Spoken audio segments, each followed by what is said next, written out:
Hello बच्चों, grade 9 का सबसे इंपॉर्टेंट टॉपिक जो हम बोलते हैं atoms and molecules, right. Atoms and molecules sir बहुत ही कंफ्यूज करता है मॉलिक्यूलर फॉर्मूले के बारे में। सर मॉलिक्यूलर फॉर्मूले क्या होते हैं, एटम्स क्या होते हैं, मॉलिक्यूल्स क्या होते हैं, मॉलिक्यूल्स ऑफ एलिमेंट्स क्या होते हैं, सर वो कंपाउंड क्या होते हैं, कैसे बनाते हैं सर कंपाउंड, और ये फॉर्मूले में कैसे पहचानेंगे पॉली एटॉमिक आयंस, कौन सा कैटायन है कौन सा एनायन है। बेटा टेंशन मतलब मैं सब बताने वाला हूँ। मॉलिक्यूलर मासेस कैसे फाइंड आउट करने हैं वो बताने वाला हूँ, मॉलिक्यूलर फॉर्मूले कैसे बनाने हैं वो बताने वाला हूँ। एकदम बिल्कुल टेंशन मत लीजिए आप, मैं सब कुछ एकदम डिटेल में आपको बताने वाला हूँ कि किस तरह से आपको मॉलिक्यूलर फॉर्मूले बनाने हैं, राइट। और हमें 3 लॉज भी है उसके बारे में भी हम पढ़ने वाले, law of chemical combination, law of conservation of mass and law of constant proportion के बारे में, राइट। तो चलिए बच्चों स्टार्ट करते हैं with the atoms and molecules. Atoms और मॉलिक्यूल्स क्या होते हैं उसको भी समझते हैं, लेकिन before going to that point we need to understand about some theoretical concept. Theoretical concept मतलब कौन सा, जो फिलोसॉफिकल कंसेप्ट है। कुछ साइंटिस्ट ने क्या किया बच्चों की फिलोसॉफिकल कंसेप्ट दिया। अब फिलोसॉफिकल कंसेप्ट कैसे दिया, फिलोसॉफिकल कंसेप्ट कैसे दिया, कंसेप्ट सबसे पहले किसने, फिलोसॉफिकल कंसेप्ट सबसे पहले किसने दिया बेटा, सबसे पहले फिलोसॉफिकल कंसेप्ट दिया था इंडियन फिलोसोफर ने।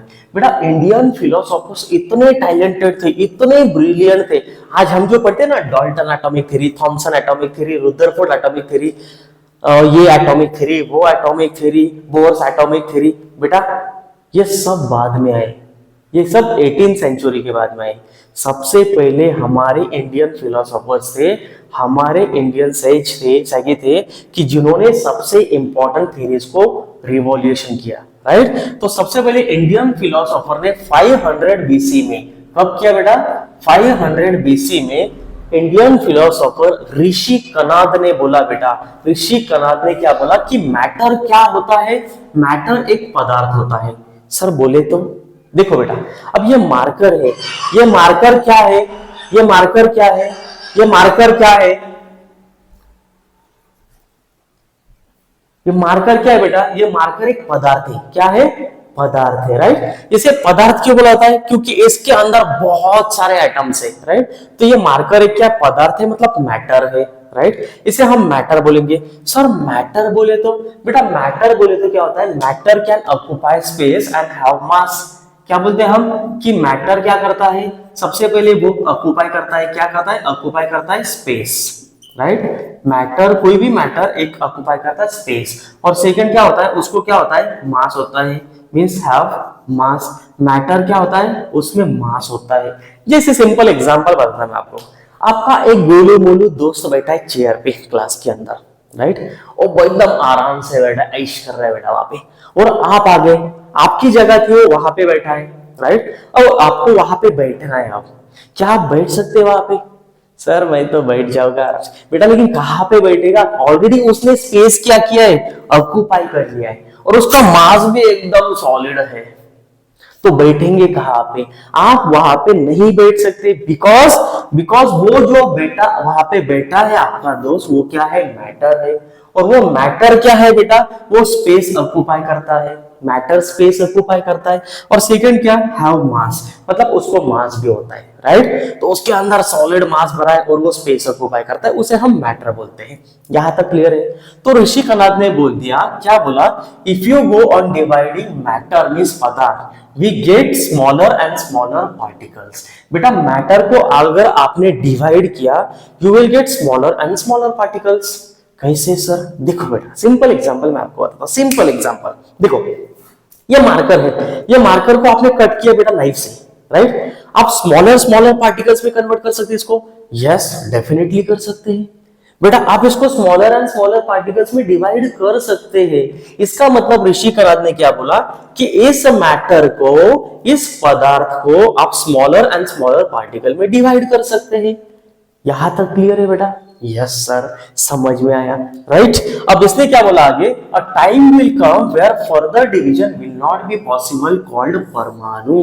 ये वर्ड बहुत ही इंपॉर्टेंट है बेटा, ये किसने बोल दिया, ऋषि कनाद ने बोल दिया। ऋषि कनाद ने क्या बोला कि परमाणु मतलब क्या, a time will come where further division will not be possible. एक स्टेज ऐसी आएगी बेटा कि वो पार्टिकल को, वो एटम को आप डिवाइड नहीं कर पाएंगे। इसका मतलब sir that we call indivisible. इसका मतलब क्या है, अगर मार्कर को आपने कट किया स्मॉलर स्मॉलर स्मॉलर स्मॉलर इसमें पार्टिकल्स में, एक स्टेज ऐसी आएगी कि इसके अंदर जो लास्ट एक पार्टिकल बचेगा, सब पार्टिकल पार्टिकल हो गए, वो पार्टिकल को आप फिर से डिवाइड नहीं कर पाएंगे। बात समझ में आ रही? वो पार्टिकल को आप फिर से डिवाइड नहीं कर पाएंगे, उसे ही हम बोलते हैं परमाणु। क्या बोलते हैं उसे? परमाणु बोलते हैं। मतलब ऋषि कणाद ने बोल दिया कि matter can be divide into smaller and smaller particles, but the stage will come where you can not divide that particle into smaller ones or cannot divide into the smaller and smaller particles again, and that we called परमाणु। उसे ही हम परमाणु बोलते हैं। यहां तक clear है बेटा? यहां तक क्लियर है? ये किसने बोल दिया बेटा? ये सबसे पहले बोला था ऋषि कणाद, मतलब महर्षि कणाद ने। किसने बोल दिया था? महर्षि कणाद। ये आपको पता चलेगा, महर्षि कणाद ने ये बोल दिया था कि अगर आपने इस पार्टिकल को डिवाइड किया तो ये स्टेज ऐसी आएगी कि वहां पे आप उसको डिवाइड नहीं कर पाएंगे। यहां तक क्लियर है? Okay, come to the next point. अब नेक्स्ट देखो, ये सब जो था ये फिलोसॉफिकल कंसेप्ट था, मतलब एक थ्योरेटिकल कंसेप्ट था। इसके बारे में कोई भी एक्सपेरिमेंटल प्रूफ नहीं था। There was no experimental proof, only philosophical concept was there, right? एक थ्योरेटिकली बताया दिया था। उसके बाद बेटा डेमोक्रिटस और ल्यूकोपस आए। डेमोक्रिटस और ल्यूकोपस ने क्या किया? ये दो साइंटिस्ट ने बताया बेटा कि एटम्स आर इंडिविजिबल। इंडिविजिबल बोले तो सर बेटा indivisible atoms are very very very small. Atoms इतने छोटे होते हैं, इस एयर के अंदर भी कितने सारे एटम्स है, millions of atoms are there. आप देख सकते हैं? नहीं देख सकते सर। देख सकते हैं बेटा, आप इसके अंदर के एटम्स को भी देख सकते हैं। कैसे? कंपाउंड माइक्रोस्कोप से। माइक्रोस्कोप से आप देख सकते हैं। अगर आपको छोटे एटम्स देखने हैं, आप यहाँ पे लाइट सब अगर ऑफ कर देंगे, राइट, सब लाइट ऑफ कर दो और एक टॉर्च लो, ये टॉर्च इसे अंधेरे में मारा ऑफ, पूरी रूम बंद करनी है, पर्दे बंद कर। क्या बता रहे सर? बेटा वो नहीं बता रहा हूं मैं क्या बता रहा हूँ वो सुन पहले। दरवाजा बंद करना है, पर्दे बंद कर देने, राइट। आपको क्या करना है? टॉर्च लेनी है। वो टॉर्च ऐसे लगानी है बेटा आपको अंधेरे में। आपको आगे वो टॉर्च की लाइट में क्या दिखेगा? सर डस्ट के पार्टिकल्स दिखेंगे। डस्ट के पार्टिकल्स क्या है? एटम्स है। तो एटम्स आर व्हाट? इंडिविजिबल। इसका मतलब atoms are indivisible, they can not divide into the smaller and smaller one. ये किसने बता दिया? डेमोक्रिटस और ल्यूकोपस ने। इन्होंने बोला एटम्स इतने छोटे होते हैं, इतने छोटे होते हैं कि वो बहुत ही इंडिविजिबल होते हैं, राइट। उनको हम स्मॉलर एंड स्मॉलर में डिवाइड नहीं कर सकते, बहुत छोटे होते हैं, राइट। ये भी एक थ्योरेटिकल कंसेप्ट था, मतलब फिलोसॉफिकल कंसेप्ट था। उसके बाद आया बेटा एक बहुत ही इंपॉर्टेंट साइंटिस्ट, और उसका नाम था एंटोनी लैवेजियर। एंटोनी लैवेजियर एक बहुत ही ब्रिलियंट साइंटिस्ट था। 17वीं सेंचुरी में इसने सबसे पहले एक ऐसा प्रूफ दिया कि सब मैटर के पीछे पड़ने लगे, सब देखने लगे, सब मैटर ही मैटर ही, इधर मैटर उधर मैटर, सब तरफ मैटर ही मैटर, राइट। आप जो स्कूल में करते वो मैटर नहीं बेटा, ये मैटर थोड़ा सा अलग ही। आपका मैटर अलग होता है। आपका मैटर कैसे होता है? ये आया वो आया, आपकी यंग आई उसकी यंग आई और मैटर हो गया, झगड़े कर दिए, राइट। उसके बाद सॉल्व हो गए। वो मैटर अलग है, ये मैटर अलग है। ये मैटर क्या है? ये मैटर है ऑक्यूपाई स्पेस एंड हैव मास, जिसमें मास होता है और स्पेस ऑक्यूपाई करता है, राइट। अब एंटोनी लैवेजियर साइंटिस्ट है बेटा, और एंटोनी लैवेजियर ने सबसे पहले एक्सपेरिमेंटल प्रूफ दिया। उसके साथ एक उसका दोस्त भी था, आपका जैसे मोंटी सोंटी मोंटी साथ में होते हैं, राइट। वैसे उसका दोस्त उसके साथ था जोसेफ प्रोस्ट। जोसेफ प्रोस्ट और एंटोनी लैवेजियर, ये दोनों ने सबसे पहले एक्सपेरिमेंटल प्रूफ दिया by giving law of chemical combination. अब लॉ ऑफ केमिकल कॉम्बिनेशन बोले तो sir law of chemical combination, chemical combination मतलब क्या होता है बेटा? केमिकल कॉम्बिनेशन मतलब दो एलिमेंट्स क्या हो रहे, एक दूसरे के साथ मिक्स हो रहे, केमिकली, केमिकली, राइट। तो अब लॉ ऑफ केमिकल कॉम्बिनेशन को मैं बताता हूं कि लॉ ऑफ केमिकल कॉम्बिनेशन क्या होता है। देखो बेटा, law of chemical combination means when two or more elements, when two or more elements combine with each other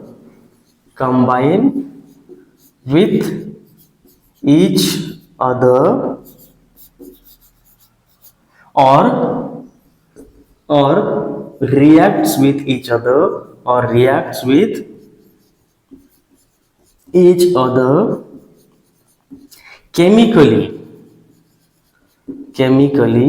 called law of chemical combination.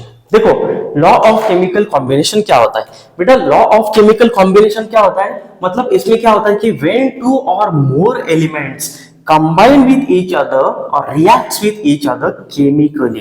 कैसे?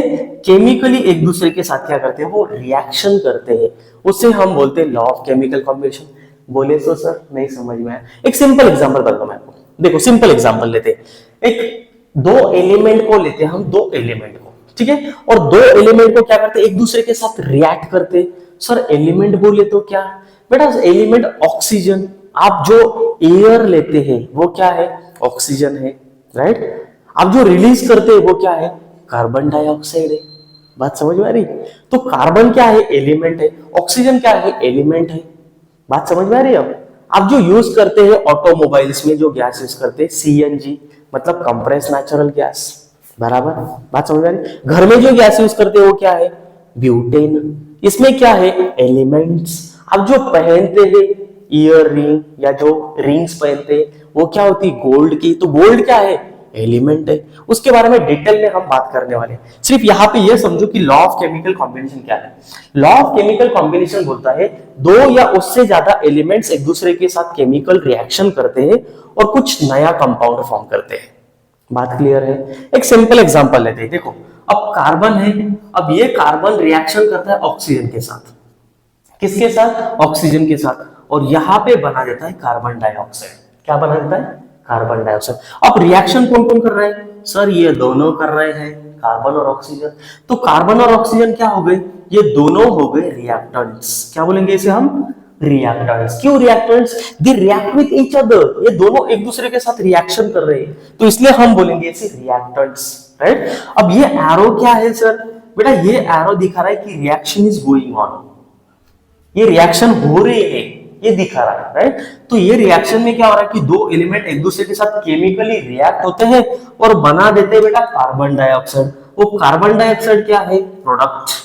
मतलब ये क्या है? प्रोडक्ट। ये दोनों की प्रॉपर्टीज सेम है क्या? नहीं है, बिल्कुल नहीं है। रिएक्टेंट्स प्रॉपर्टीज और प्रोडक्ट की प्रॉपर्टीज बिल्कुल डिफरेंट होती है। It means law of chemical combination में क्या होता है? दो एलिमेंट्स एक दूसरे के साथ रिएक्शन करते हैं और एक प्रोडक्ट बना देते हैं जिसकी प्रॉपर्टीज रिएक्टेंट से टोटली डिफरेंट होती है। सर इसका एक एग्जांपल दे दो। देता हूं बेटा, टेंशन मत लो, ठीक है। अब आपने ये क्लॉथ है या पेज लिया, आपने पेज, वो पेज को आपने बंद कर दिया, राइट। आपने पेज को बंद कर दिया या क्लॉथ को बर्न कर दिया। अब इसको बर्न किया, ऑक्सीजन के प्रेजेंस में बर्न होगा, because oxygen is supporter of combustion, बराबर। अब इसको बर्न कर दिया आपने, पेज का या क्लॉथ का क्या बन जाएगा? ऐश बन जाएगा, राइट। अब ऐश जो बन गया, ब्लैक कलर का ash, can we get again original page from that ash? No sir.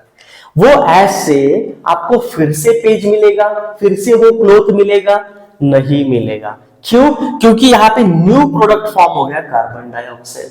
तो इसका मतलब कि एंटोइन लावेज़िए ने बता दिया कि दो एलिमेंट्स एक दूसरे के साथ रिएक्शन करते हैं और एक नया कंपाउंड बनाते हैं और उसकी प्रॉपर्टीज टोटली डिफरेंट होती है रिएक्टेंट से।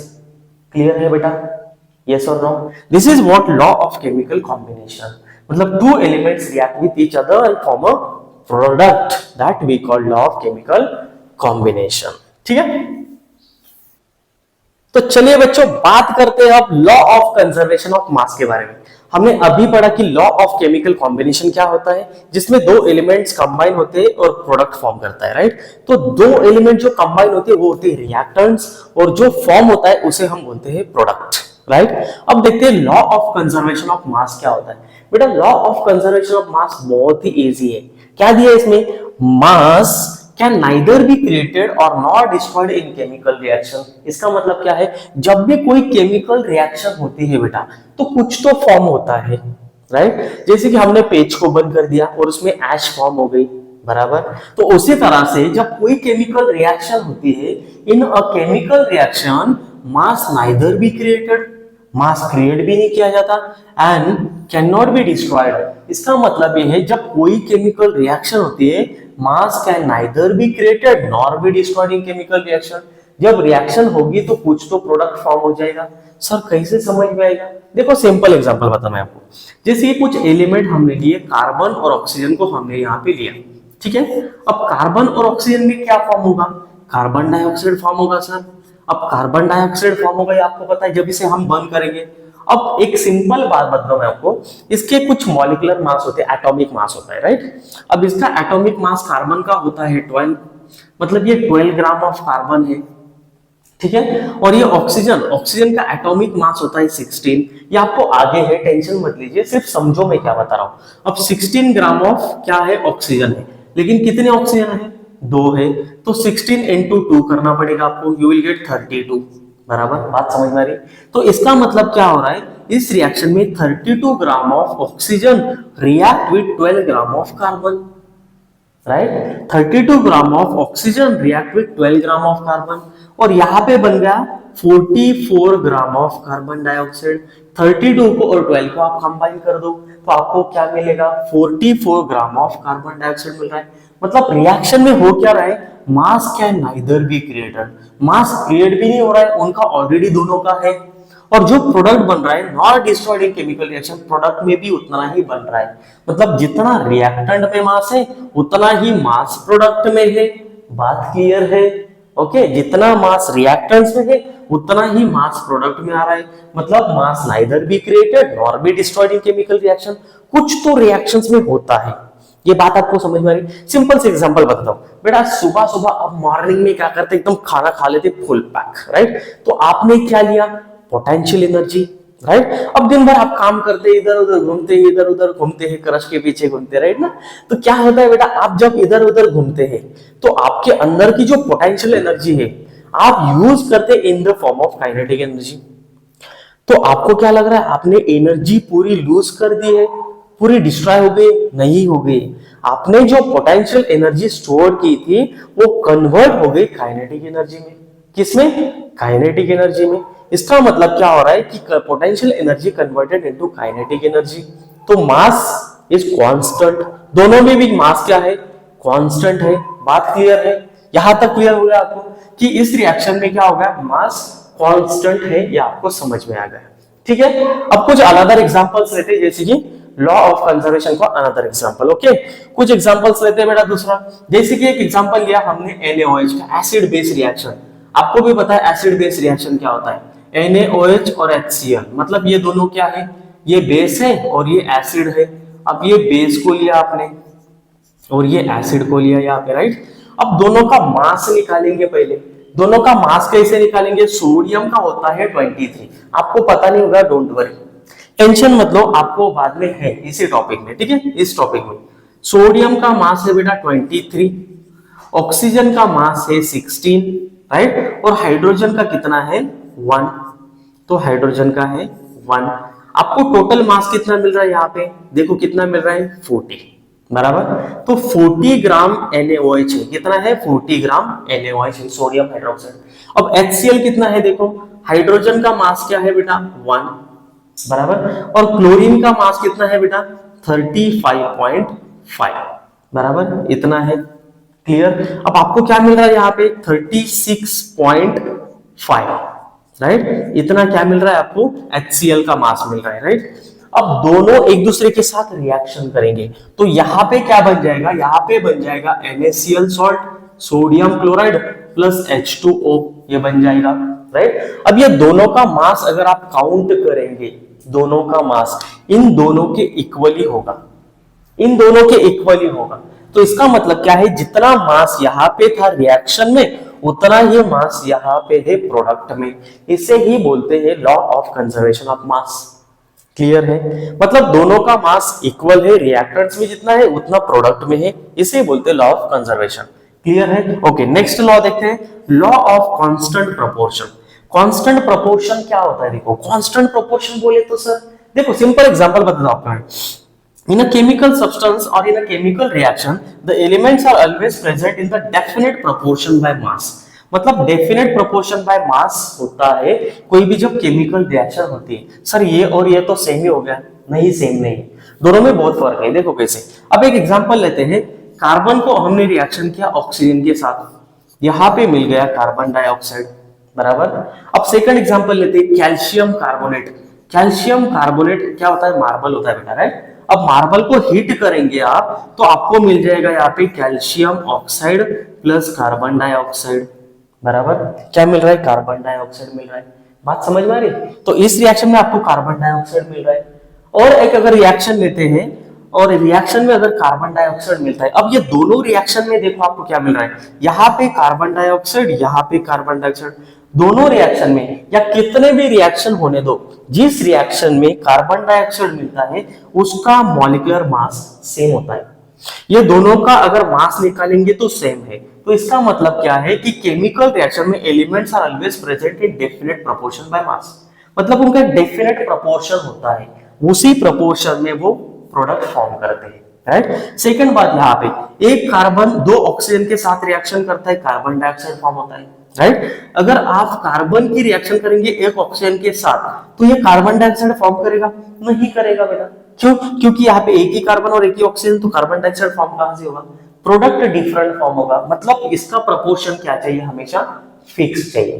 क्लियर है? अब इसमें भी देखो, कैल्शियम कार्बोनेट में ये कैल्शियम और इसमें से एक ऑक्सीजन निकल गया, कैल्शियम ऑक्साइड और कार्बन डाइऑक्साइड बन गया, मतलब इसका जो रेशियो है ये हमेशा फिक्स रहता है, राइट। अब इसका जो रेशियो है कार्बन डाइऑक्साइड का हर एक केमिकल रिएक्शन में फिक्स होता है। कितना होता है इसका रेशियो? इसका रेशियो होता है 3:8। कितना होता है? 3:8। ये कैसे समझ में आया सर आपको? देखो, कार्बन का मास कितना है बेटा? 12। ऑक्सीजन का कितना है? 16। दो ऑक्सीजन है तो 32, राइट। अगर इसका लोवेस्ट एलसीएम निकालेंगे तो क्या मिलेगा आपको? 3:8। बात क्लियर है? कितना मिल गया? 3:8। इसका भी 3:8 ही होगा। यहां तक क्लियर है? ओके, यहां तक क्लियर है? ओके। सेकंड एग्जांपल देखो बेटा, हाइड्रोजन और ऑक्सीजन के बीच में रिएक्शन होती है तो इसमें H2O फॉर्म होता है, राइट। यहाँ पे हाइड्रोजन का एटॉमिक मास क्या होता है? 1 होता है, ऑक्सीजन का 16 होता है, राइट। तो यहाँ पे हम 1:8 रेशियो लिखते हैं। क्यों? क्योंकि 2 हाइड्रोजन और 1 ऑक्सीजन है, राइट। मतलब यहाँ पे 4 हाइड्रोजन और 2 ऑक्सीजन है, तो 2 हाइड्रोजन 1 ऑक्सीजन, तो इसका रेशियो क्या हो गया? 1:8 हो गया। बात क्लियर है? और अमोनिया का रेशियो जो होता है ये होता है 3:8, क्योंकि नाइट्रोजन का 3 और ऑक्सीजन का यहाँ पे नाइट्रोजन का 8।